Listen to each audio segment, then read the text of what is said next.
L'autre idéologie par rapport à l'âme, c'est que l'âme, en réalité, est un esprit incarné.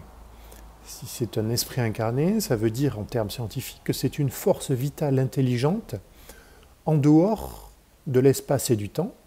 Et cette force est donc immatérielle et immortelle.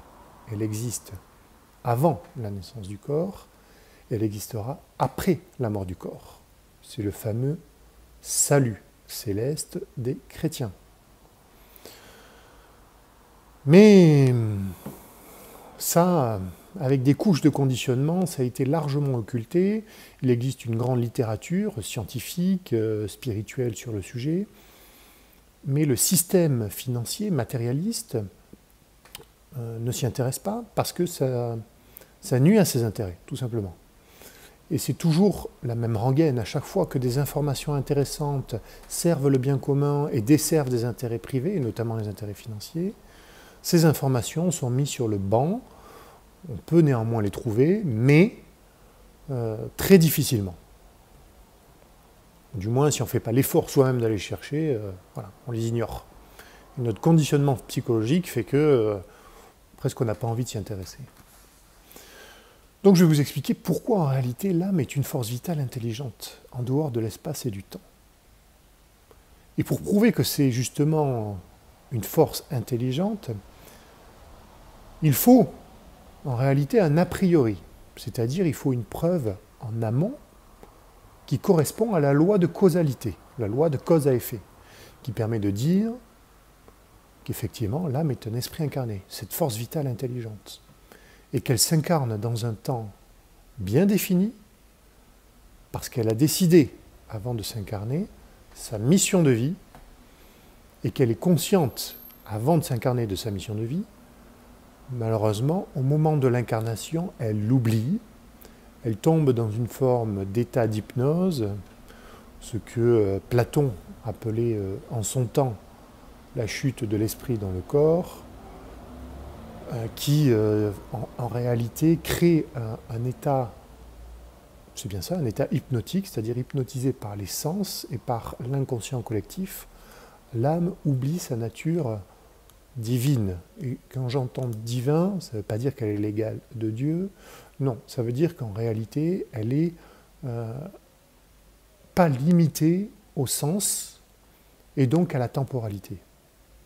Donc finalement, aux trois dimensions dans lesquelles nous, on les perçoit. Donc pour vous prouver effectivement que cette âme est un esprit incarné, que celui-ci est intelligent et donc qu'il s'incarne en fonction de l'alignement céleste, et c'est d'ailleurs pour ça qu'il choisit le moment de son incarnation en fonction de l'alignement céleste, ce que l'astrologie amatrice ou professionnelle essaie d'étudier parfois, en donnant des clés de compréhension aux individus qui font un petit peu d'astrologie, qui est en réalité un dérivé de l'astronomie, une astronomie égyptienne, enfin bref, une astronomie très ancienne, hein, mais qui a été après par la suite totalement occultée par la science mainstream pour inculquer de nouvelles croyances dans l'esprit même des scientifiques. Mais ça, c'est pas grave. Donc je vous disais, pour prouver effectivement que cette âme est un esprit incarné, qu'il s'incarne en fonction des alignements célestes et qui même, je dirais même plus, qu'il s'éveille en fonction de ces mêmes alignements célestes, eh bien il faut une preuve a priori, il en faut même plusieurs. Or, ça tombe bien, nous avons cette preuve, et cette preuve, c'est le texte de la Bible. C'est celui-ci par exemple, voilà. Le texte de la Bible qui nous donne les points clés, non seulement du réveil de la conscience, c'est-à-dire de la prise de conscience que l'esprit n'est pas que un corps physique, mais qu'il est. Je dis que l'esprit n'est pas qu'un corps physique, c'est-à-dire que la conscience croit que l'esprit n'est qu'un corps physique. J'espère que je suis intelligible dans ce que je dis. Si ce n'est pas le cas, n'hésitez pas à me laisser des commentaires en ce sens, pour que je précise dans une autre vidéo.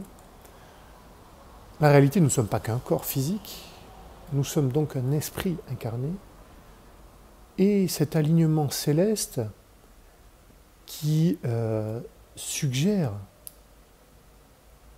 le réveil de l'esprit, est en réalité une mécanique bien ficelée. Parce que l'esprit a conscience lui-même qui va se réveiller en fonction d'un laps de temps prédéfini. Eh bien, j'ai envie de vous dire, nous y sommes. Nous y sommes puisque nous sommes en France, la seule personne qui s'est déclarée être le roi des dieux parmi l'ensemble des personnes connues, reconnues, on va dire, entre guillemets, importantes aux yeux de la population, puisque là, en l'espèce, c'est un président de la République. La seule personne qui s'est déclarée être le roi des dieux, selon la mythologie chrétienne, qui est en réalité le symbole du roi de justice, donc du Christ, est notre cher président de la République, M. Emmanuel Macron. Donc il s'est déclaré finalement être celui qui devait amener la paix sur Terre, amener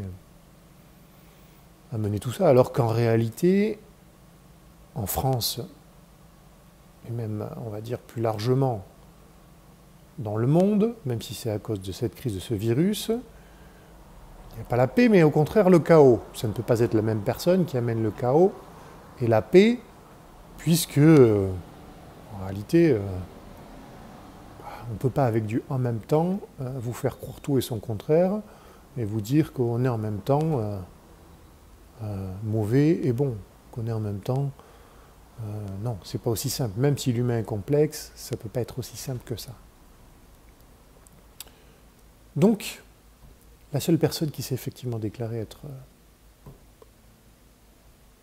le symbole du Christ est le président français. Et il ne se l'est pas déclaré à n'importe quel temps. Il s'est déclaré être le symbole psychique de Jupiter en même temps que l'alignement céleste que vous pouvez retrouver sur l'application Stellarium Web, par exemple.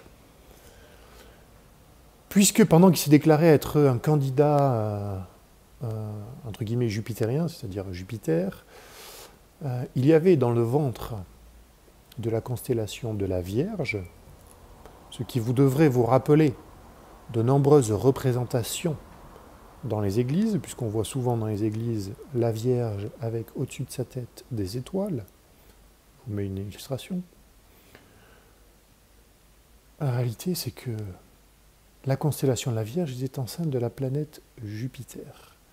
Donc elle était enceinte de l'esprit christique, de l'esprit du roi juste, de l'esprit qui vient pour réveiller les consciences, élever les consciences vers la spiritualité, vers la transcendance, et non pas les rabaisser encore et toujours vers la perversion, vers ce qu'on appelle communément le mal, c'est-à-dire des émotions inférieures, ce que les Hébreux appellent les émotions matérialistes, égocentriques et impulsives, c'est-à-dire les gens dominés par les passions, qui n'arrivent pas à les maîtriser, qui n'arrivent pas à maîtriser leurs pensées.